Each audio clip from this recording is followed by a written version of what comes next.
Dans cette série de podcasts, vous allez découvrir comment vos croyances vous éveillent à votre vraie nature. Ces podcasts, inspirés du livre Moins de croyances, plus de conscience, vous proposent un changement de perspective et des outils pour découvrir votre véritable nature dans chacune de vos expériences.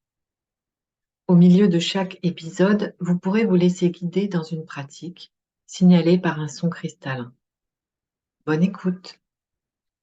Aujourd'hui, nous allons voir ensemble ce que sont les croyances, ce qu'elles représentent en nous et dans notre vie. Nous verrons comment elles viennent nous révéler ce que nous sommes vraiment en essence. Tout le monde sait plus ou moins ce que sont les croyances, mais peu d'entre nous ont conscience de l'outil qu'elles sont pour nous, êtres humains. Peu réalisent comment elles agissent en nous, nous manipulant parfois, créant de la souffrance. Pour saisir cela, revenons au commencement de notre vie. Un nourrisson qui vient au monde n'est pas conscient d'être, il est, c'est tout. Il ne sait pas qu'il existe, il ne fait pas de distinction dans ce qu'il perçoit ou ressent, sa mère, le chat ou les objets dans sa chambre. Il ne connaît pas le langage, il a besoin d'attention et de soins pour se construire et devenir autonome.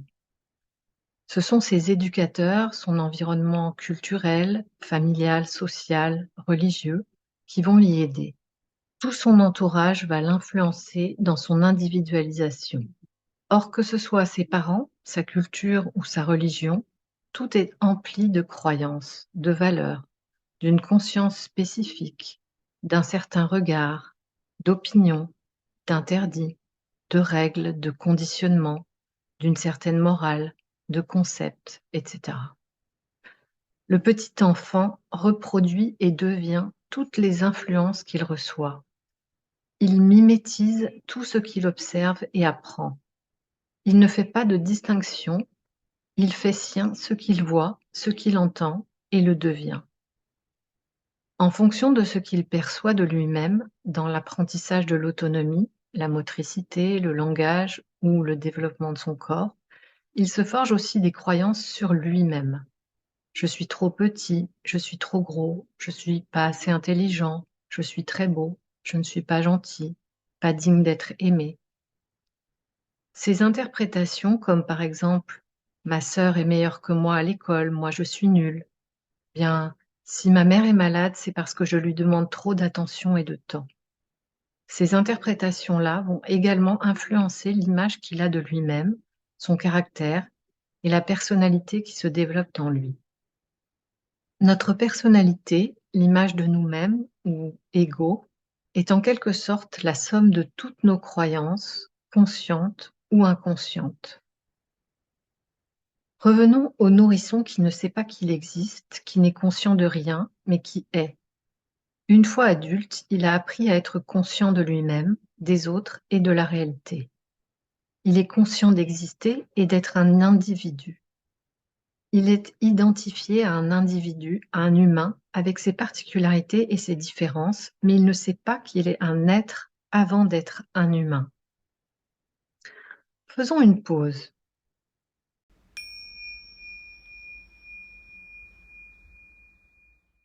Que vous soyez assis ou allongé, fermez les yeux et prenez une respiration profonde. Laissez aller les pensées et les tensions à chaque expire. Puis sur le prochain inspire, levez doucement les bras au-dessus de votre tête, laissez votre ventre se gonfler et à l'expire, redescendez-les le long de votre corps en expirant tout ce qui a besoin d'être évacué. Recommencez 2 fois à votre rythme, le plus lentement possible. Inspirez, laissez votre ventre se gonfler,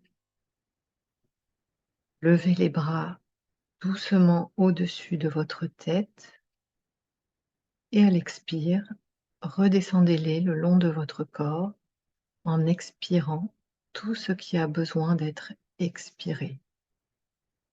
Encore une fois, à votre rythme.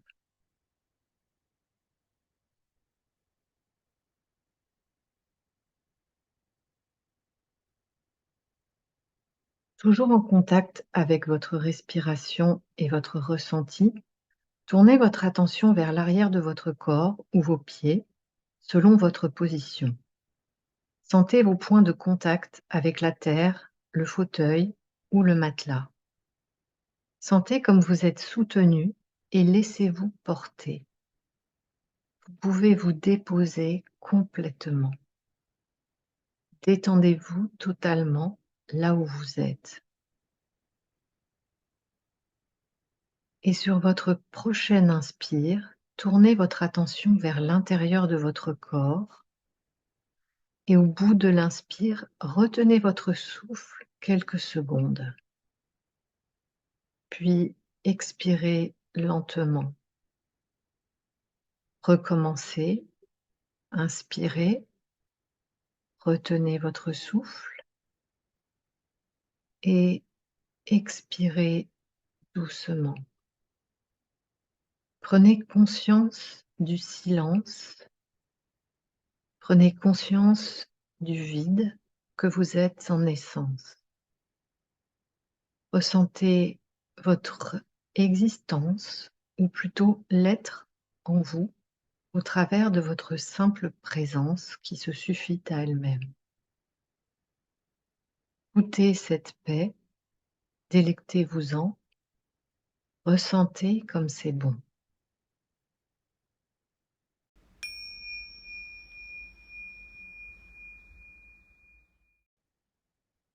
En tournant votre conscience vers l'intérieur, vous mettez en pause les pensées, les représentations, les projections mentales.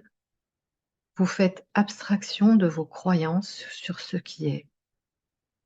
Vous êtes seulement conscient de ce qui est présent, de votre propre présence calme, tranquille et immuable. Voyez que nous n'avons pas besoin de croyances pour être.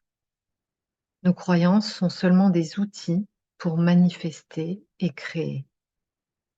Nous sommes ce vide, l'être, qui se remplit, qui accueille ce qui apparaît pour manifester, agir, créer.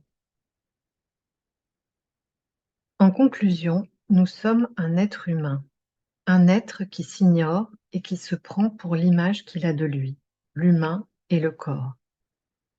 Notre personnalité, ou l'image que nous avons de nous, est en réalité l'interface, l'outil, pour prendre une autre image, le véhicule de l'être, de l'esprit, sans laquelle nous ne pourrions interagir, communiquer, créer dans cette réalité matérielle. Ceci est aussi une croyance, bien sûr. Si vous avez ressenti l'être en vous dans l'exercice, ainsi que la paix qui lui est propre, cette croyance vient élargir votre conscience et vous permet d'incarner votre essence et votre souveraineté. La vérité change en fonction de notre point de vue. Ce qui est vrai pour chacun se vérifie en fonction de son ressenti profond et de sa conscience intérieure de ce qui est. Le point de vue de notre essence est infini et illimité, contrairement à celui de nos croyances mentales. Prenons un exemple. Pendant des siècles, l'être humain a cru que la Terre était plate. Des milliers de gens affirmaient le contraire et en sont morts jusqu'à ce que Pythagore, Aristote ou Copernic, pour les plus connus, permettent de démontrer que la Terre était ronde. Avant eux, depuis l'Antiquité, astronomes et philosophes, ainsi que certaines civilisations avancées, égyptiennes par exemple, connaissaient cette vérité sans avoir pu la vérifier avec leurs yeux, mais à partir de leur ressenti profond et de la conscience intérieure infinie et illimitée de l'être.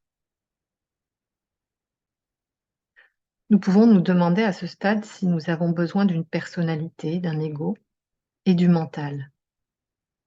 En tant qu'être humain, la personnalité et le mental nous servent de structure, d'habits, d'outils pour évoluer dans ce monde. Le corps est la manifestation de ce que nous sommes en essence, de la personnalité et de l'image de soi. C'est ce qui fait de nous un être humain. Le problème, c'est qu'une fois passé l'âge de raison, et encore à l'âge adulte, nous croyons être exclusivement notre corps et notre personnalité. Nous sommes identifiés à notre image virtuelle, vulnérable et éphémère. Ce sont les souffrances et les douleurs qui en découlent qui vont nous en faire prendre conscience ou pas. En tout cas, c'est leur rôle. En résumé, une croyance, c'est une pensée, une opinion, une valeur, un point de vue, une conscience de quelque chose, un préjugé, un a priori, une conviction, un interdit, une certitude, une superstition, une définition, une supposition, une analyse, un résultat scientifique, une preuve, un concept, une théorie. Bref, tout est croyance. Et nos croyances sont comme des logiciels dans un ordinateur. Ce ne sont pas forcément nous qui les avons installés, ils nous sont utiles ou nous encombrent, mais ils s'exécutent par défaut. Par exemple, si mon entourage familial n'aime pas les étrangers et l'inconnu en général, je vais avoir du mal à voyager, à m'ouvrir aux autres, ou je vais continuellement avoir des problèmes avec mon voisin. Nous verrons plus loin comment découvrir nos croyances et désinstaller les programmes dont nous n'avons pas besoin. Dans le prochain podcast, nous parcourrons un autre chapitre du livre Moins de croyances, plus de conscience. Nous verrons qu'il existe des croyances constructrices et des croyances limitantes. Nous explorerons leurs origines afin de pouvoir les reconnaître au quotidien. Si vous souhaitez être averti de la publication des podcasts, abonnez-vous à la chaîne et ses notifications avec la petite cloche.